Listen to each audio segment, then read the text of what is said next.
Hola amigos de More, de Management of Reality. Estamos aquí entrevistando al rabino Joseph Garmon. ¿Se pronuncia Garmon con acento en la O?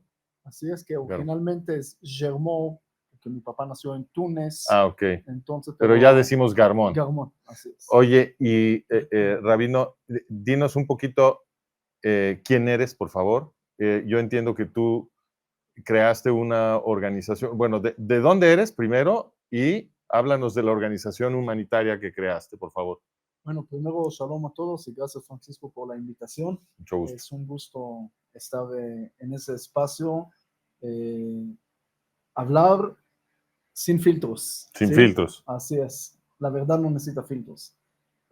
Bueno, nací en Israel, Ajá. en Jerusalén, no hace mucho. Bueno, en 1988. Crecí en Jerusalén al principio en la vida. Después, como joven, ya me fui para Francia, después otros países ahí cercanos. Llegué después a Canadá, Estados Unidos, hasta que llegué a México. En 2007. O sea, viviste un tiempo en México. 4 años. Ah, muy bien. En Tecamachalco, aquí cerca. Ah, muy bien, muy bien. Sí, tengo muchos amigos, trabajé aquí con muchas comunidades, con mucha gente, y tengo mucho cariño con México, ¿sí? Por la cultura. Me enamoré de América Latina a través de México, era la puerta mía de entrar, y hasta hoy visito México cada rato, en diferentes proyectos también que hicimos en... ¿Y aquí aprendiste a hablar español? Así es. Pues lo hablas muy bien. Sí, pero ya la tonada, el acento mexicano se me fue un poco por la influencia colombiana. Viví en Colombia 2 años después, como rabino en Cali, después en Guatemala, como rabino de Guatemala 4 años, y de ahí comencé a abrir lo que es la coalición humanitaria. ¿En dónde? ¿En dónde empezó? Empecé en Guatemala, a través de un joven que se cayó de la moto, una cosa que no ¿Cómo tenía... se llama? ¿Coalición Humanitaria? Coalición Humanitaria Internacional. Coalición Humanitaria Internacional. Y entonces Así la es. iniciaste cuando alguien se cayó de la moto. Cuéntanos eso. Era algo muy interesante porque nunca pensé de abrirlo, nunca pensé en esto. Y yo estuve en camino a una comunidad de muchos mochileros que vienen a pasear en San Pedro de la Laguna y al lago Atitlán. Hay una comunidad de ahí, me invitaron, estuve en camino, y en el camino el rabino de ahí me llama, me dice: mira, hay un joven que se cayó de la moto, está en un hospital en Sololá, vaya a ayudarlos, ellos no hablan español. Yo fui y vi las bajas condiciones que tenía el hospital. El joven lo teníamos que traer con helicóptero a la ciudad, con un doctor que es de la comunidad. En fin, una cosa tremenda, y hasta que llegó ya no lograban... ¿Qué le había pasado al joven? Se le empezó a salir sangre de los oídos, es decir, estaba grave, su cabeza se empezó a inflar. Ah, o sea, tuvo un golpe muy fuerte en la cabeza. Y el doctor Emilio Michan de la comunidad me dijo, de acuerdo a lo que le conté y lo que le mandé, que si en 3 horas no viene a la ciudad, se muere. Se muere. Y lo logramos a llevar con helicóptero, era una gran historia, pero lo logramos en casi 3 horas. Pero ya estaba inconsciente, ya estaba grave. O sea, llegaron justos. Justos, pero sí, ya grave. Ya. Y ya no lo podían ayudar tanto en Guatemala. Okay. Y la familia de él me contactó de Israel con otro amigo de Estados Unidos, trajeron un avión especial de Estados Unidos a través de una organización que se llama Zaka. Ah, sí, Zaka. Dile a la gente lo que hace Zaka. Bueno, Zaka en realidad lo que hace... Es una organización israelí. Israelí, fundada hace más de 30 años. Y es una organización que da el último respeto a los muertos. Por ejemplo, el 7 de octubre yo estuve presente en las primeras semanas en los kibutzim, en los lugares. Era horrible porque no estuvimos preparados para eso. Siempre le digo a la gente que no soy la misma persona de antes y después. Claro. Ese es un cambio radical en la vida, lo que ves. Son cosas que siempre le digo a la gente: no traten de entenderlo porque no lo van a entender, traten de sentirlo, traten de imaginar un poco de lo que vivimos en ese momento. Y bueno, esa organización trajo el avión y arregló todo. Pero el jefe de la organización, que era Yulia Nishidam, después Mati Gochen, que era otra persona, me empezó a preguntar qué es Guatemala, qué es esto, qué el otro, y le comenté que hay pueblitos que están muy lejanos, que no están conectados, y hasta que llega la ayuda, a veces la gente se puede morir.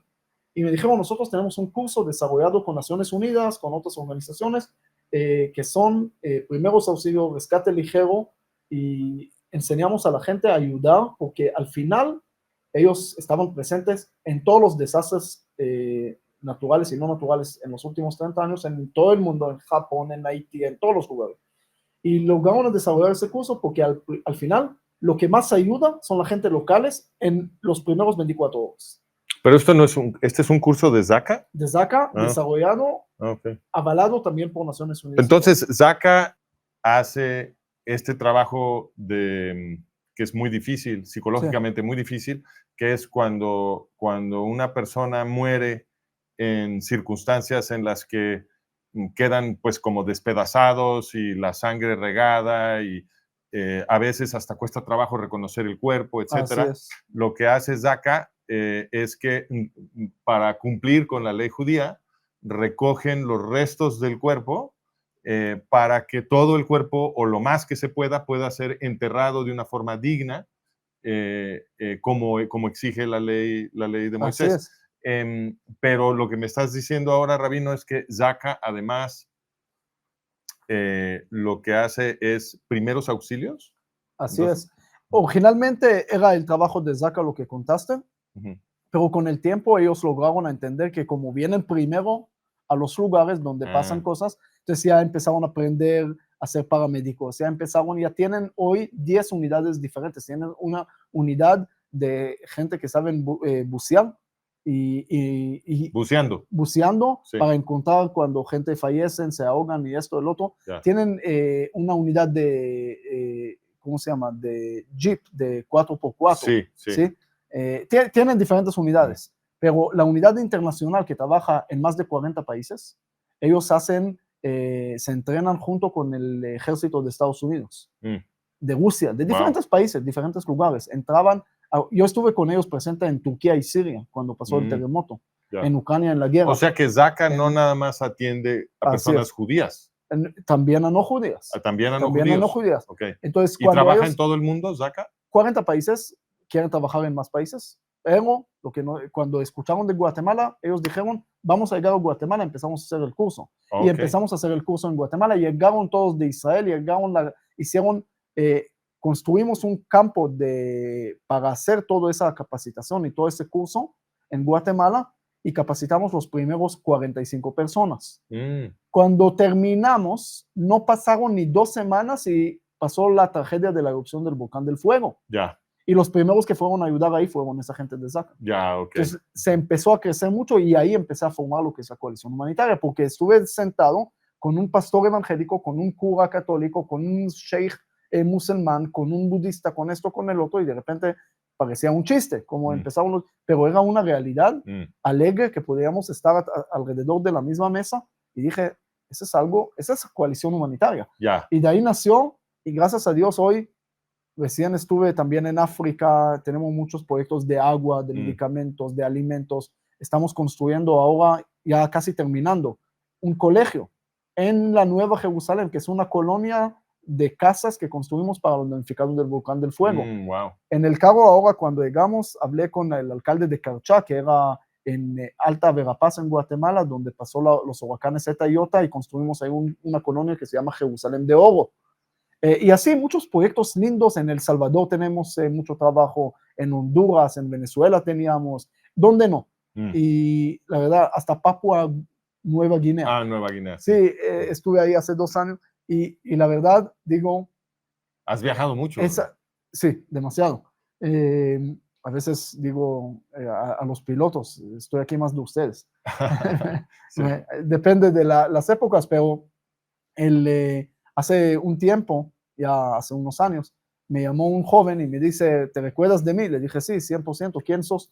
Entonces me dijo, yo soy el joven que se cayó de la moto y esto, ¿te acuerdas? Sí, claro, mira, me voy a casar y quiero invitarte a la boda. Dije, si te vas a casar, seguro te caíste de la moto o algo así. Entonces... ¿Cómo, rabino? No, como rabino, tenemos que alentar a la gente a que se case, se reproduzca. No, por supuesto, pero a veces uno no sabe que tiene que caer de la moto para ir a encontrar. No, la verdad tiene un mensaje, que de cada caída nos levantamos más fuertes. Entonces el joven se cayó soltero, ahora está casado, gracias a Dios, contento, alegre, con hijos. Me invitó a la boda y me dijo, me salvaste la vida. Yo le dije, yo te salvé la vida. ¿Tú sabes cuántas vidas estás salvando todavía? Y él no entendió de qué estoy hablando. Y le conté toda esa historia. Porque gracias a él se empezó Fue gracias todo. A su experiencia. Así es. Él no sabía que su experiencia había resultado en esto. No sabía, pero qué bonito mira, momento. Tantas cosas que pasaron a través de un joven. Por eso digo siempre a la gente, me dice, ¿cómo podemos cambiar el mundo? El mundo está malo. No, el mundo es bueno y tenemos mucha gente buena. Y a veces tenemos que entender la fuerza que tenemos de cambiar el mundo a través de cosas pequeñas. Rabino, yo leí que tu coalición humanitaria, que trabaja en cuántos países, coalición humanitaria. Hoy depende, tenemos trabajos fijos que son proyectos de educación, alimentación y eso, en más de 40 países en el mundo, pero cuando pasan algunas desgracias naturales o no naturales, entonces estamos presentes, como por ejemplo en Ucrania, en Turquía, en Rusia, estuvimos en Gaza también, aparte que soy también soldado en la unidad de 9206, que es una unidad de tanques, pero también apoyamos en el tema de los alimentos a los gazatíes, ¿ok? Cuando el mundo dice que nosotros causamos hambre y esto, no creo que haya otro país en el mundo que manda alimentos constantemente a sus enemigos, que le mandan cohetes. Y eso también parte. Entonces, hay proyectos fijos, hay proyectos que dependen de lo que está pasando. Ya. Y lo que yo leí por ahí, Rabino Yosef, es que concibes a esta organización, la Coalición Humanitaria, no nada más como un vehículo para ayudar a la gente que atiende, sino además como un mecanismo que ayuda a comunicar al mundo que los judíos son buena onda. Es importante porque hay mucha gente que piensa que Israel es guerra, Israel es problema, y creo que debemos de transmitir. Yo no digo que hay que apoyar al pueblo judío, yo digo que hay que apoyar a la verdad. Y la verdad es que el pueblo de Israel, el pueblo judío, ha aportado al mundo en tantas cosas. Creo, y no es exagerado, decir que cada persona tiene algún contacto en su vida con algo que tiene que ver con Israel. Y no importa si come pepino en Uganda, o toma agua en Papua Guinea, o en Somalia, o en Costa del Marfil, que estuve hace poco, en agricultura, en diferentes cosas, en Guatemala, en México. Hay mucha tecnología que tiene que ver con Israel y mucho aporte. Y están usando inventos israelíes en todo el mundo. En todo el mundo. Estás ahora en la cámara del celular y en cosas tiene que ver el Waze, cómo llegamos hasta aquí. Hay un artículo que puse en mi página hace mucho. Dije, hay que castigar a Israel. Si usted piensa que Israel está haciendo mal, hay que castigar a Israel. Dejar de usar todo lo que tiene que ver con Israel. Y puse ahí una lista de cosas que al final dejaríamos de hacer todo. Dejarías de vivir. Y siempre le digo a la gente que para mí la guerra, el impacto más grande que tenía, cuando la primera vez que tenía que cruzar para ir a Gaza, era la corta distancia de la última casa de Israel y la primera casa de Rafa o de Jamiones. Son minutos. Y digo, ¿cómo puede ser que en ese kibbutz, Kerem Shalom, por ejemplo, o Be'eri, lo que hacen es pensar cómo desarrollar algo bueno para el mundo? Y al otro lado de la frontera, a unos metros, están pensando cómo desarrollar otra bomba para matar al otro.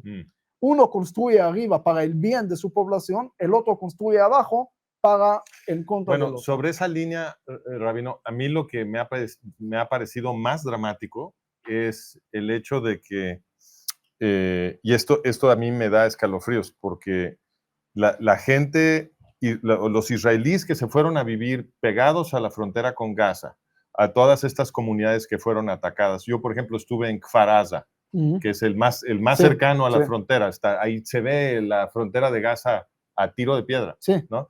Entonces, todos estos israelíes que se fueron a vivir a las comunidades que están pegadas a Gaza, de hecho, son la gente en Israel que tenía más fuerte la ideología de vamos a ser hermanos. De la izquierda. Sí, de la izquierda, vamos a ser hermanos de los gazatíes, les estaban dando empleo en sus kibutzim, tenían programas de convivencia para unir familias y generar amistades y todas estas cosas. Y esta fue la gente que atacaron, fueron a torturar a muerte a la gente que más quería establecer relaciones con ellos. Y de hecho, los empleados árabes de estos kibutzim dieron inteligencia a Así los es. terroristas de dónde estaba la gente, qué horarios usaban, dónde guardaban, si había armas, si no había armas. Toda esa inteligencia se la dieron a los terroristas, la gente que estaba, los árabes que estaban trabajando en los kibutzim. Así es, lamentablemente nosotros pensamos a veces que el enemigo piensa y razona como un ser humano, cuando lamentablemente los monstruos no se razonan como un humano. Y Israel tenía la idea y la concepción de si le damos dinero, si le damos comida, si le damos trabajo, si le damos territorio, si le damos, va a haber paz, va a haber tranquilidad. Esa es la idea de la izquierda de Israel, pero Cierto. también era parte de la aplicación de la política del gobierno de Israel, de Netanyahu y esto. Yo diría que era la idea de la izquierda y de la derecha en De la Israel. de- Todo por el mundo eso. estaba cooperando con eso. Y la izquierda lo dijo, la derecha lo hizo, Sí, señor. pero Así es. así era, no Así había otra cosa. Sí. Entonces, y siempre dice Palestina libre, de from the river to the sea. Mira, siempre le digo, Palestina ya se liberó en 2005, Israel entregó toda la franja de Gaza. Yo estuve ahí en Gush Katif, era un lugar muy lindo, 8,000 judíos Ariel Sharon sacó de sus casas en 2005 y le entregó todo a los árabes. Se lo dieron todo a los árabes. Y ellos lo podían desarrollar mejor que Singapur y Dubái, porque es el lugar que más dinero ha recibido del mundo. Claro. Y en vez de construir arriba, construyeron abajo y se ocupó por Hamas en 2006. Y de ahí, ojalá que Palestina sea libre, siempre le digo. Yo estoy a favor de la frase Palestina libre, libre de Hamas, Jihad Islámico y de todos esos terroristas. Ajá. Pero lamentablemente nosotros nos equivocamos. En Israel nos equivocamos, y hay que decirlo. Nos equivocamos al pensar que si le damos todo al enemigo va a haber paz. Entonces, pero el error, Rabino, es la idea de que la queja de los árabes tenía que ver con algo que no habían recibido. Entonces, porque mucha gente se le dice a la gente que el problema es territorio. Pero ¿cómo va a ser territorio si en 2005, como afirmas, Israel le entregó Gaza a los árabes? Y no nada más que en 2005 le entregó, si nosotros vayamos a la historia para ver en cada ocasión, en la comisión de Peel, ¿sí? Antes de la declaración de Naciones Unidas en 47, sí, le ofrecieron a los árabes... 1937 es 36, la comisión de 37, sí. Entonces, ahí le ofrecieron a los árabes mucho más de lo que le ofrecieron a los judíos. Dijeron no. Bueno, hay que ser muy claros ahí, Rabino, porque, y esto yo lo explico en mis artículos, el mandato británico de Palestina fue creado con la meta explícita de establecer ahí una patria judía. Sí, para eso fue creado. Después de la declaración de Balfour. Sí, señor. Inmediatamente después de que se crea el mandato británico de Palestina, inmediatamente después, los británicos tomaron 3/4 partes de ese territorio y se lo dieron a los árabes. Sí. Y eso se convirtió en el reino de Jordania. Y de lo que quedaba, que era nada más 1/4 ya, en 1947 lo partieron otra vez y le dieron la mitad de eso a los árabes. Así y es. Entonces, de lo que se había apartado para una patria judía, le acabaron ofreciendo a los judíos solamente 1/8. 1/8, así es. ¿Okay? Esto judíos, la gente no lo entiende. Y los judíos dijeron sí, los árabes dijeron no. Y después, en varias ocasiones, en todas las negociaciones, si era en 77, en 73, si era en 82, si eran después en 99 con Ehud Barak, que le ofreció a Arafat. Sí. Le ofreció y le ofreció y le ofreció, hasta Clinton se enloqueció, le dijo a Arafat, tonto, firma. Y no quería firmar. Bueno, pero y en el caso de Gaza. Ehud Olmert lo ofreció en 2006. Correcto. Hasta el muro de los lamentos. Correcto. Y lo dijo. Y dijeron que no. Dijeron que no. Entonces, Netanyahu en 2019, en el discurso de Bar-Ilan, sí, le dijo, le ofrezco un Estado palestino, reconozcan al Estado judío nada más. No quisieron. Y no quisieron. Es decir, tenemos que entender que el hecho que no hay Estado palestino no es problema de nosotros, es problema que ellos no quieren. Bueno, claro, y lo que esto implica es que lo que ellos reclaman no es territorio. En el caso de Gaza estamos más allá de ofertas que rechazaron, porque fue unilateral. Sí. En el caso de Gaza en 2005, el Estado de Israel simplemente dijo, no les pedimos nada a cambio, tengan, les damos Gaza para hacer el experimento del autogobierno árabe palestino. Y lo que ellos hicieron con Gaza fue convertirlo en una base terrorista para exterminar al pueblo judío. Base arriba, base abajo, y yo estuve en los túneles. ¿Tú sabes cuánto dinero es hacer un túnel de eso? Carísimo. ¿Sabes cuántos túneles hay? más que hay más kilómetros de túneles De Guanajuato. que en el metro de Londres. Sí, pero esa es una ciudad de bajo tierra y tiene que entender que si ese dinero lo hubieran invertido para el bien de su población, hubieran tenido hoy mejor lugar que Israel. Claro. Entonces, pero lamentablemente a veces la gente no sabe ni siquiera lo más mínimo. A ver, Rabino, yo tengo una pregunta sobre esto, porque yo vi un video que hiciste con Sergio Bacari. Y en ese video afirmaste que la intención de los israelíes no es conquistar Gaza, no quieren conquistar Gaza. Pero al mismo tiempo afirmas que tú quisieras ver a Gaza libre de Hamás. Entonces, ¿cómo reconcilias esas dos afirmaciones? Porque a mí me parece que la única manera de liberar Gaza de Hamás es conquistar Gaza. Mira, ese es un tema muy, muy complejo y creo que tenemos que entender que no hay un camino claro. Y nosotros siempre, la mente humana es binaria, entonces siempre piensa de 0 a 1, no puede a veces captar no lo llamo dualidad, sino algo complejo. No hay una claridad aquí, nosotros siempre queremos algo claro, no hay. Y tenemos que entender, pero tenemos que escoger lo menos peor. Bueno, pero yo siento que estás esquivando mi pregunta. No, un segundo. Entonces, por un lado, conquistar Gaza, ¿sabes qué quiere decir eso? Soldados muertos cada día. ¿Por qué? Porque nosotros lo vimos en los ojos. Llega el árabe, sale de una casa, no tiene un título jamás, pero la mayoría de ahí son jamás. Sí. ¿Ok? Entonces, te pone una bomba y se mueren 4 soldados. Y no lo puedes saber y no lo puedes. Entonces, tener un gobierno del ejército de Israel en Gaza va a traer consecuencias muy tristes, constantes para nosotros. Entonces, ¿cuál sería la alternativa? 1. 2, dejarlo así va a ser peor. ¿Ok? Hay 2 alternativas. O aplicar el plan de Trump para que todos los gazatíes se van a países árabes en diferentes lugares. Para mí, si alguien apoya a los palestinos, tiene que apoyar ese plan, porque ese va a ser lo mejor para los mismos palestinos. Claro que va a ser muy bien para Israel, pero va a ser mucho bien y mucho mejor para los mismos palestinos. Porque ya no van a estar oprimidos por Hamás. Así es, van a tener una vida en otros países, van a poder desarrollar su propia vida sin tener que estar bajo de un radicalismo islámico que le agarra y le roba todo. Entonces, para mí, el único plan de verdad que puede funcionar es el plan de Trump.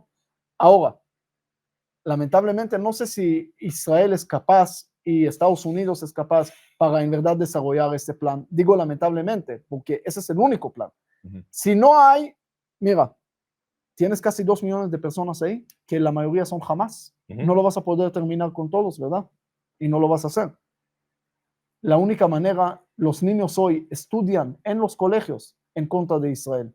Estudian que Israel es un proyecto colonial y hay que eliminar a Israel. Sí, ellos tienen, encontramos fotos de Jerusalén y de la mezquita que encima en cada casa.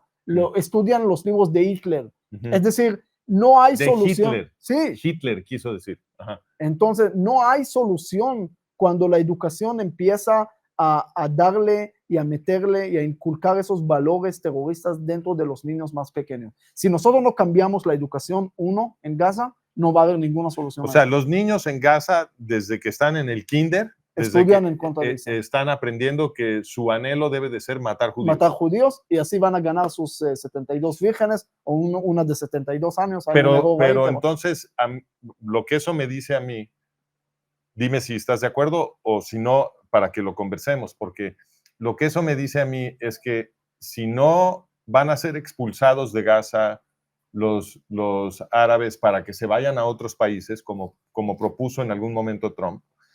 Que empezó. Por eso. By the way, hay unos 80,000 que ya se fueron. Sí, pero si no se van a ir, porque 80,000 son muy poquitos, nada, sí. No es nada. Entonces, si no se van a ir,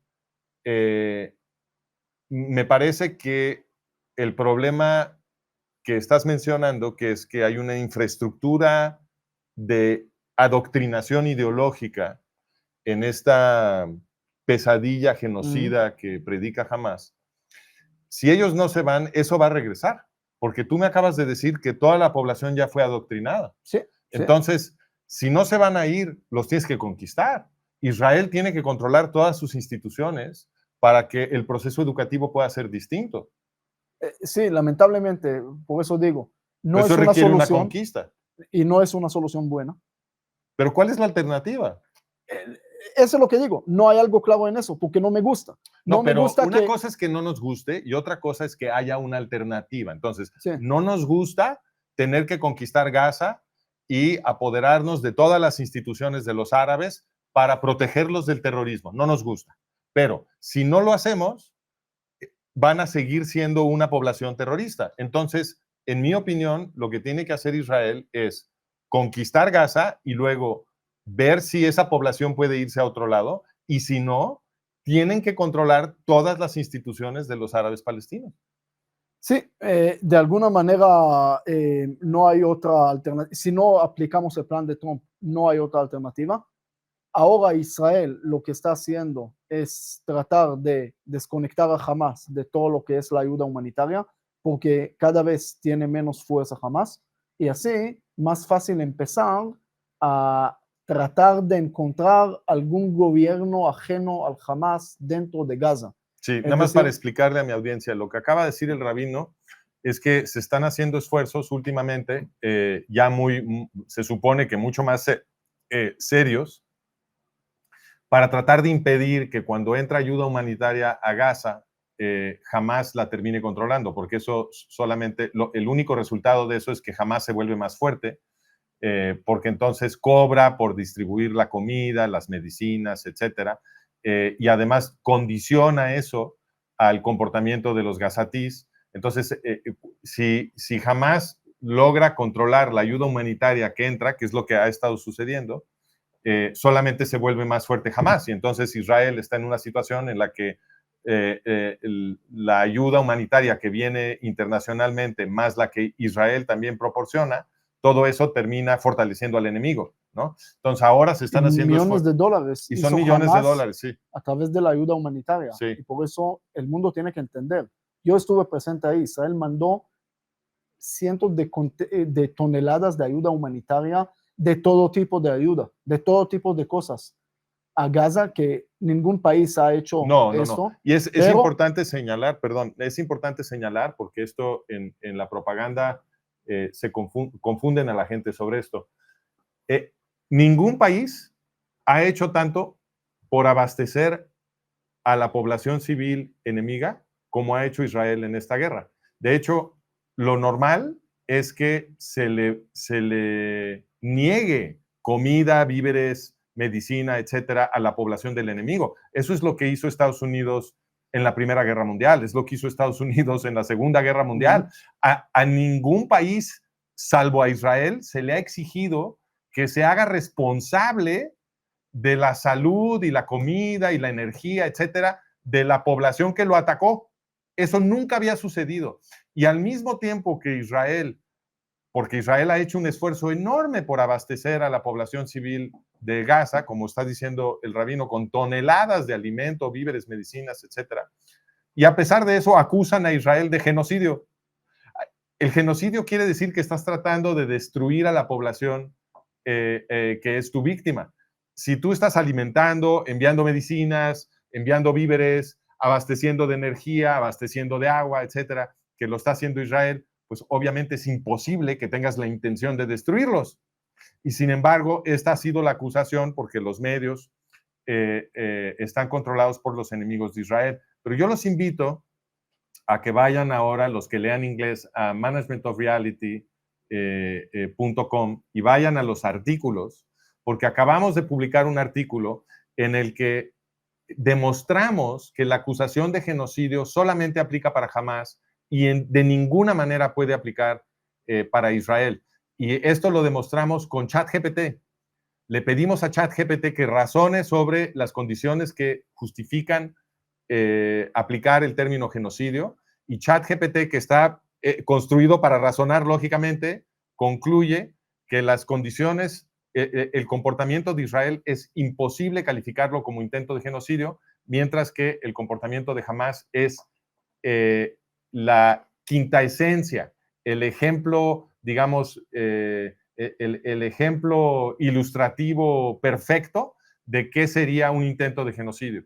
Los invitamos a que vayan a leer eso, porque eso, si lo comparten con sus familiares, sus amigos, la gente con la que están teniendo debates, yo creo que ese es un artículo que va a ser muy, muy útil, porque ellos pueden repetir el experimento. Cada quien en su cuenta de GPT puede repetir el experimento y hacerle las mismas preguntas a GPT y ver qué es lo que contesta.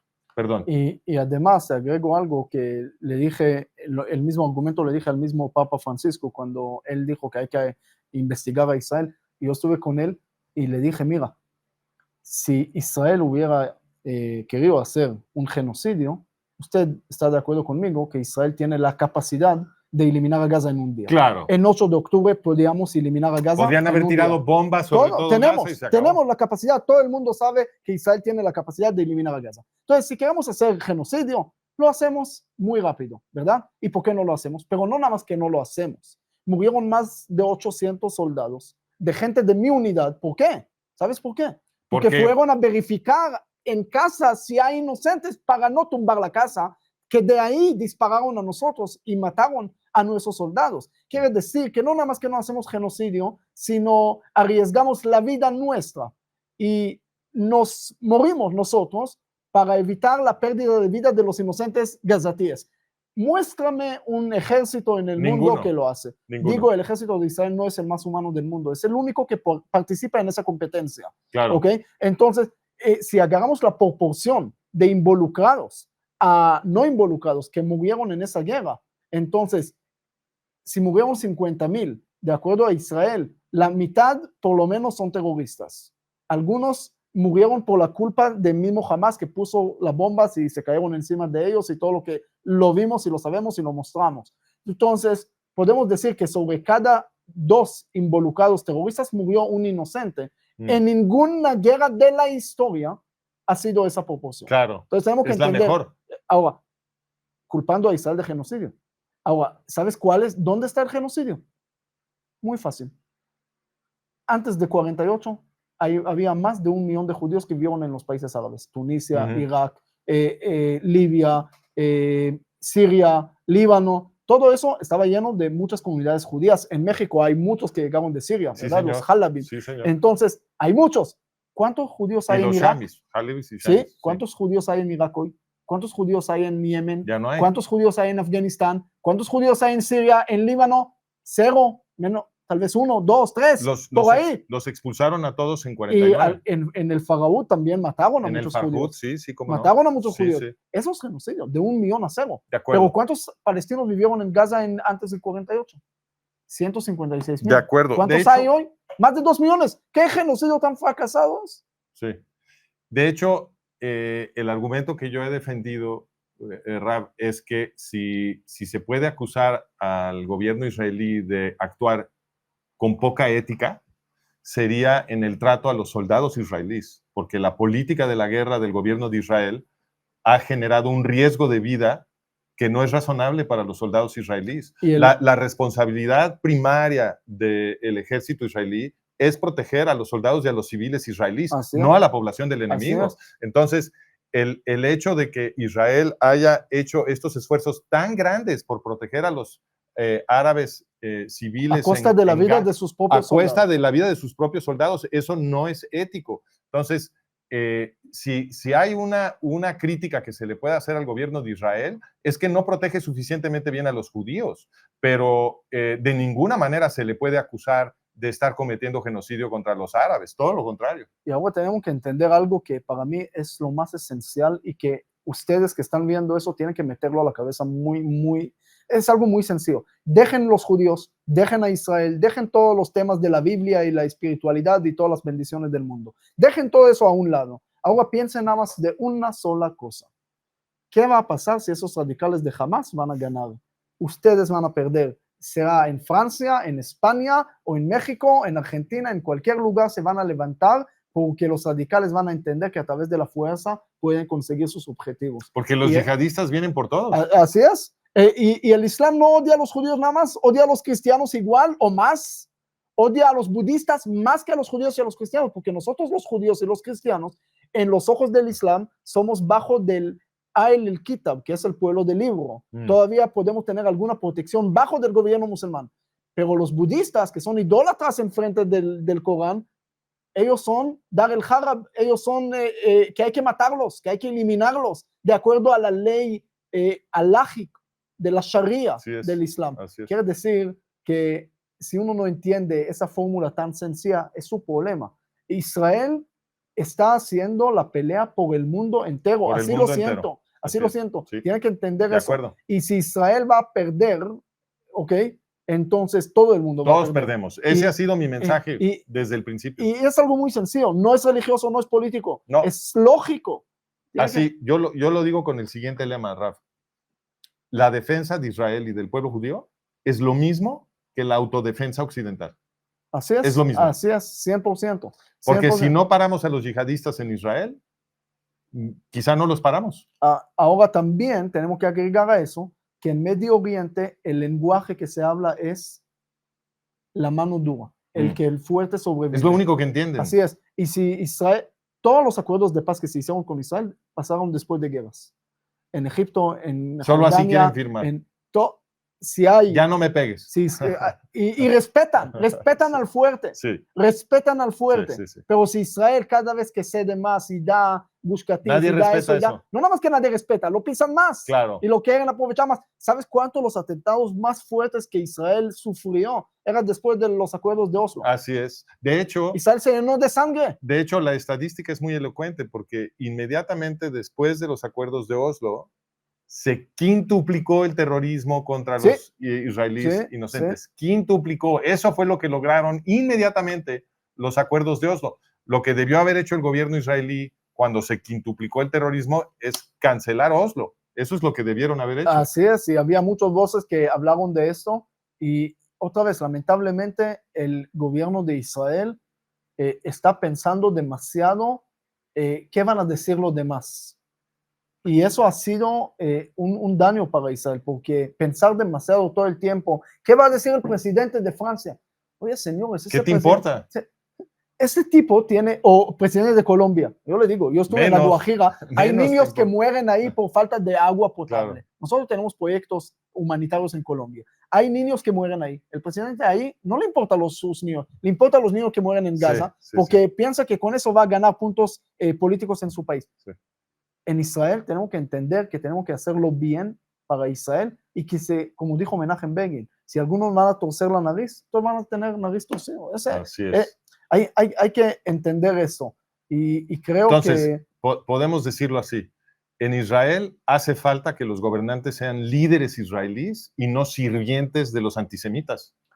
Sí, lamentablemente están escuchando demasiado lo que pasa afuera y hasta 7 de octubre era mucho más. Ahora está menos peor porque, mira, si el mundo quería que se pare la guerra hace mucho y que Nasrallah no hubiera muerto y que Sinwar no hubiera muerto y que, ¿cómo se llama? Ismail Haniyeh. Sí, porque están del lado de ellos. Claro, entonces, imagínate si hubiéramos parado la guerra hace un año como todo el mundo quería. Claro. Hezbollah todavía tenía fuerza. Siria se cayó y Siria está cambiando y está negociando con Israel para hacer paz. Gracias a todo lo que pasó con Hezbollah y gracias a todos los caminos, Irán está perdiendo su fuerza y tenemos que entender que Irán es una fuerza negativa para todo el mundo. Financia terror en todo el mundo. Entonces, solamente hay paz a través de la fuerza. Así es, y con Irán también tenemos que entender, y con Yemen también. Es decir, si Israel no va a responder duro, no lo van a respetar. Si Israel va a decir a Irán, no, tranquilos, no vamos a hacer nada,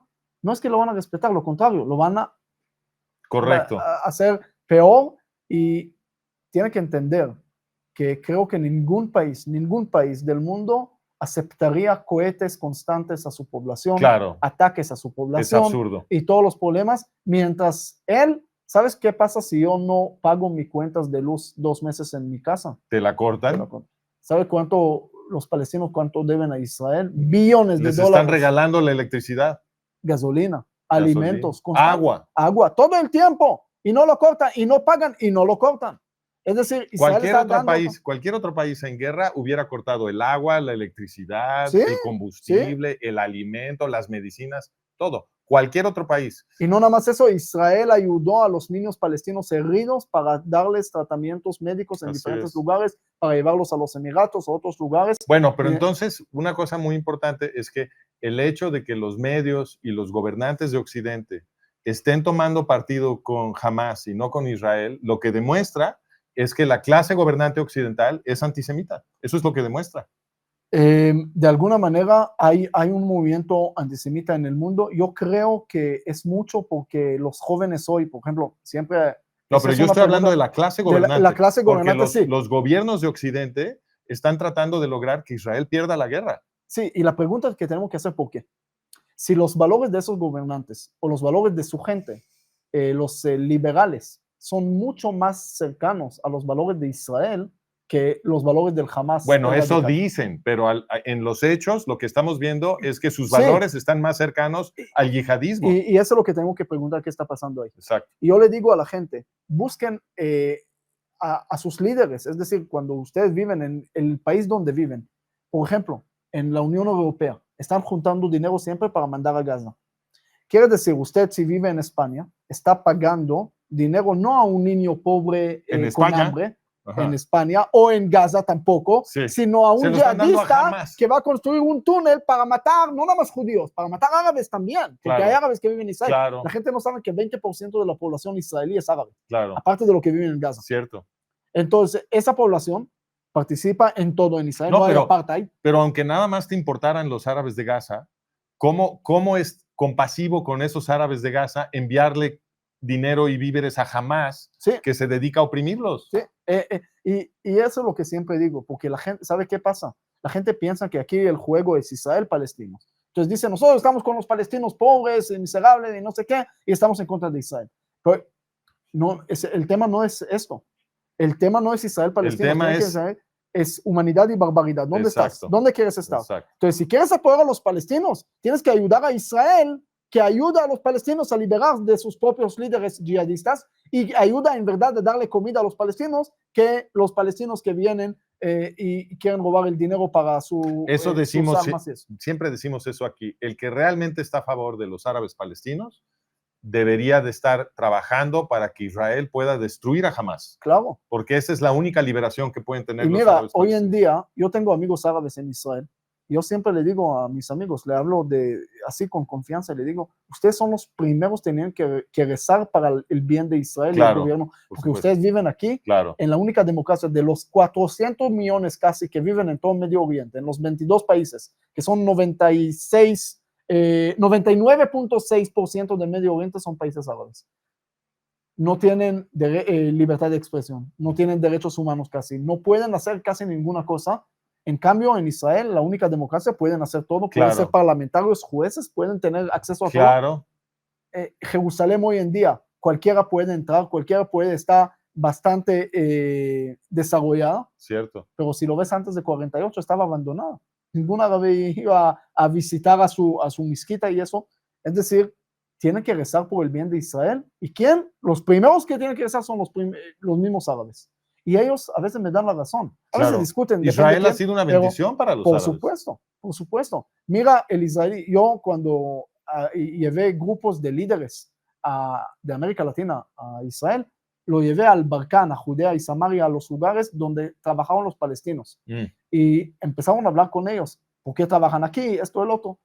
Ellos dijeron, en Gaza ganamos más o menos el salario promedio puede ser más o menos 1,000 shekel, 1,070, 1,100. En Israel el salario mínimo es casi 6,000 shekel. Claro. Entonces, para nosotros es mucho mejor trabajar aquí. Y nos respetan aquí, nos dan tiempo de rezar. Ellos rezan 5 veces al día. Entonces, nos dan tiempo de rezar. La ley israelí obliga a los trabajadores, a los gerentes también, darle todos los derechos religiosos a los drusos, a los árabes, a los cristianos, y fiestas. Ahora salimos de Eid al-Adha, y cuando hay Ramadán, hay respeto 100% tiene libertad de aplicar su religión en cualquier lugar del mundo, de Israel. Creo que Israel es el mejor país para los árabes también. Sí, claro, por supuesto. Tiene que entender eso. Es una realidad que la gente no sabe. Sí, de acuerdo. Pero es que la gente está siendo desinformada por un sistema de medios y un sistema académico Así que es. son antisemitas. Y en Colombia alguien me agarró, me dijo, es que ustedes siempre conquistan, es que ustedes siempre... Entonces le dije, si nosotros siempre conquistamos, ¿qué tamaño es Israel? Me dijo, es muy grande, porque ustedes siempre agarran de todo y no le dan nada a los demás. Entonces le dije, ¿qué tamaño es Israel? Me dijo, es muy grande. Háblame en kilómetros, háblame en algo, ¿cuánto es? No, es muy, muy grande, no sé exacto. Entonces le dije, ¿es más grande que Colombia o menos? Me dijo, mucho más grande que Colombia. Dije, Israel entra en Colombia 54 veces. Y me dice que nosotros conquistamos. Somos 0.4% del Medio Oriente y 22 países árabes es poco, un país para los judíos es demasiado. Y que dentro de ese país judío viven muchos árabes también es demasiado. Entonces me dijo, no es cierto. Le abrí el mapa y le mostré, búscate Israel aquí, a ver dónde está.